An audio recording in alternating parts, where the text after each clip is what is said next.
Hey, Walter Sorrells back with more tips for the knife maker. Today, the ugliest knife in the world.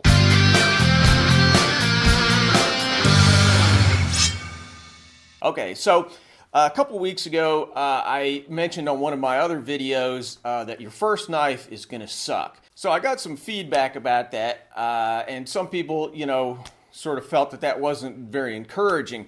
But here's what I really believe about knife making and really any kind of artistic pursuit. I really believe in failing your way to success. What I mean by that is that every time you make a mistake, every time you do something that has a flaw or a problem or something that can be improved, that's an opportunity for you to say, oh, hey, there's something that I can do better next time. So in most of my videos, I try and focus on sort of technical things, but today I'm going to talk a little philosophy. So for this video, I'm going to do a little compare and contrast. Here's a knife. Let's call this one the crappiest knife in the world.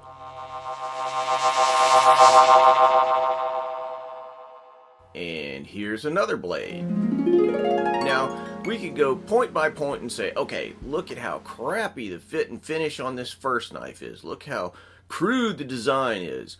And now look at this other blade and...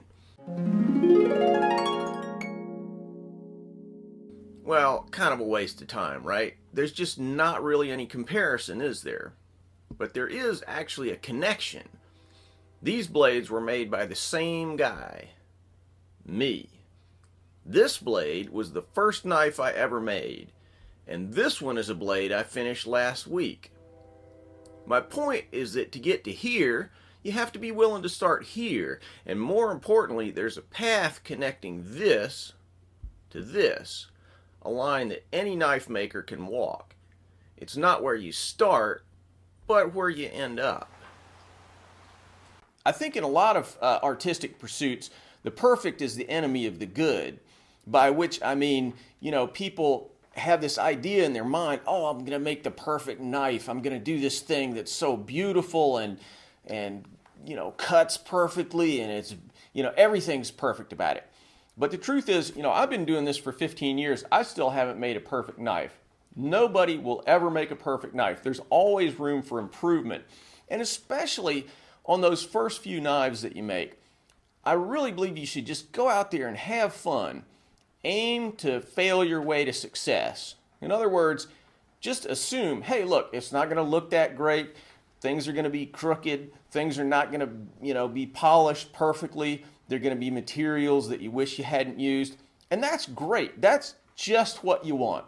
Because each time you see something that's wrong in that blade, hey, fix it next time. Make your next knife better. So I take that first knife that I ever made and I stick it next to the most recent knife that I made, and you look and you say, man, how could that have been done by the same guy? Well, I'll tell you how. It's just hard work. So let me give you 3 takeaways here. First, just have fun. I mean, you're never going to get rich. I'm telling you right now, you're never going to get rich making knives. So first off, just have fun.